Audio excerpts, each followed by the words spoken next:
Hello guys, कैसे हैं आप लोग। आज के इस वीडियो में हम आपसे 5 ऐसे क्वेश्चंस पूछने वाले हैं जो बहुत ही इंटरेस्टिंग और साथ ही साथ मजेदार भी हैं। तो दोस्तों देर किस बात की, चलिए शुरू करते हैं।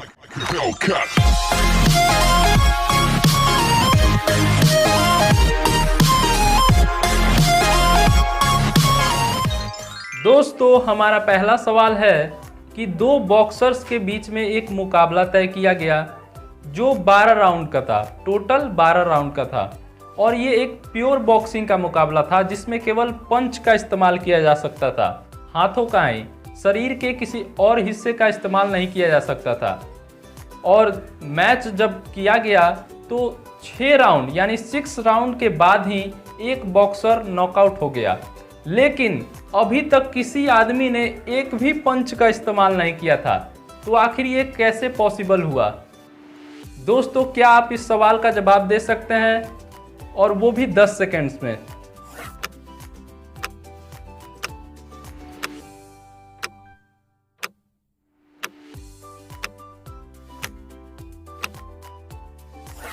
अब आइए देखते हैं कि इसका आंसर क्या होगा। तो दोस्तों इसका आंसर होगा कि वो दोनों बॉक्सर्स फीमेल थी। अब आइए देखते हैं कि आखिर कैसे। तो दोस्तों ध्यान दीजिएगा कि क्वेश्चन में हमने आपसे ये पूछा था कि दो बॉक्सर्स के बीच बॉक्सिंग का एक मैच फिक्स किया गया, और लास्ट में हमने आपसे ये कहा था कि किसी भी आदमी ने, यहाँ पर ध्यान दीजिएगा दोस्तों, कि किसी भी आदमी ने एक पंच तक नहीं मारा, लेकिन औरत तो मार सकती है ना यार। तो इसीलिए इसका राइट आंसर होगा कि वो दोनों बॉक्सर्स फीमेल थी। अगर आपने इसका आंसर पहले ही गेस कर लिया था तो यू आर अ जीनियस यार। और अगर आप उनमें से एक हैं तो कमेंट जरूर कीजिएगा। दोस्तों आपने इंग्लिश में फ्यू और लिटिल वर्ड्स का तो यूज किया ही होगा, लेकिन इनके इस्तेमाल को लेकर आप हमेशा थोड़े बहुत कंफ्यूज रहते होंगे। तो हमारा अगला सवाल है दोस्तों कि लिटिल और फ्यू ये दोनों वर्ड्स हैं, इनका इस्तेमाल कहाँ कहाँ पर किया जाता है।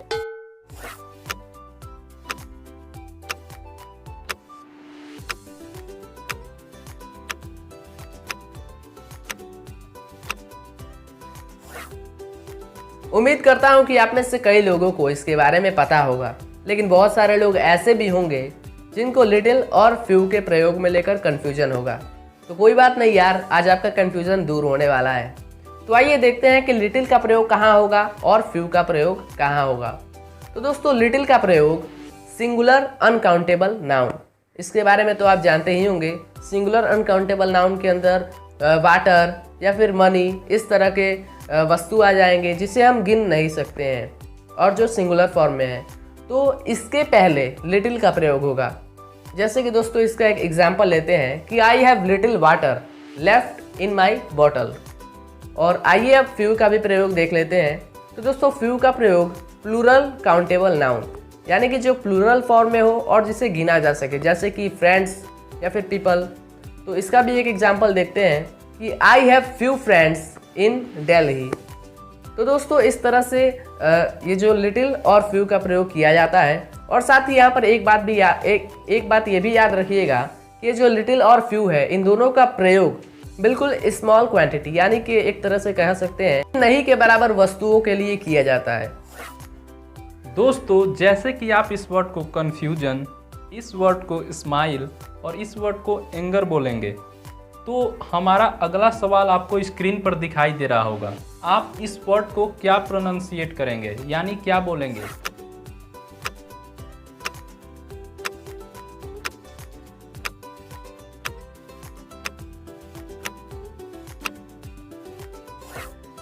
आपने इसे क्या प्रोनाउंसिएट किया, रेंडेजुअस। तो दोस्तों सॉरी फॉर दिस, बट आप गलत हैं।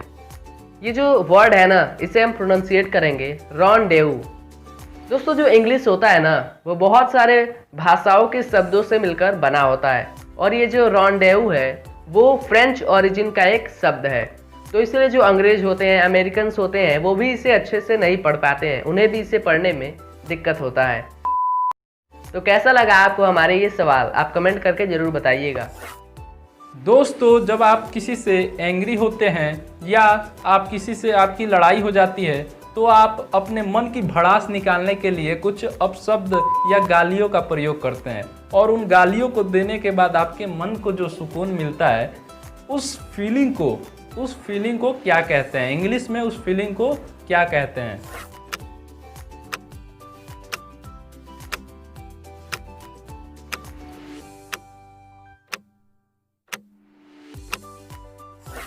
तो दोस्तों ये जो सुकून वाली फीलिंग होती है ना, उसे लैलोचीजिया कहते हैं। और इसी तरह से और भी बहुत सारे वर्ड्स होते हैं। जैसे कि दोस्तों कभी आपके साथ ऐसा हुआ है कि जैसे मान लीजिए कि कोई घटना घट रही है और आपको ऐसा लगता है कि अरे ये तो मेरे साथ पहले घट चुका है, या फिर अभी जो मान लीजिए कोई व्यक्ति कोई काम कर रहा है तो मैं पहले से ही जानता हूँ कि ये व्यक्ति यही काम करेगा, या फिर मेरे साथ पहले ही ये घटना घट चुकी है। तो ये जो फीलिंग है ना, इसे डेजा वू कहते हैं।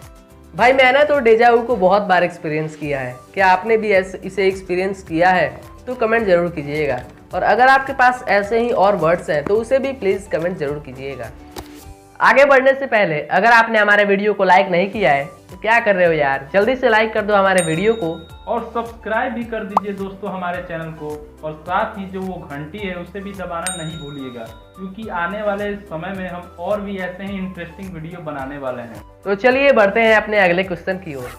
दोस्तों आपको हमारा अगला सवाल स्क्रीन पर दिखाई दे रहा होगा। इस क्वेश्चन में दो शेप्स हैं, एक है सर्कल और एक स्क्वायर। तो यहाँ पर स्क्वायर का साइड दिया हुआ है 6 सेंटीमीटर और आपको इसकी मदद से जो सर्कल दिया हुआ है उसके रेडियस को फाइंड करना है। तो क्या दोस्तों आप इस सवाल का आंसर 10 सेकंड में निकाल सकते हैं, या अगर आपको ज़्यादा समय की ज़रूरत है तो वीडियो को पॉज भी कर सकते हैं।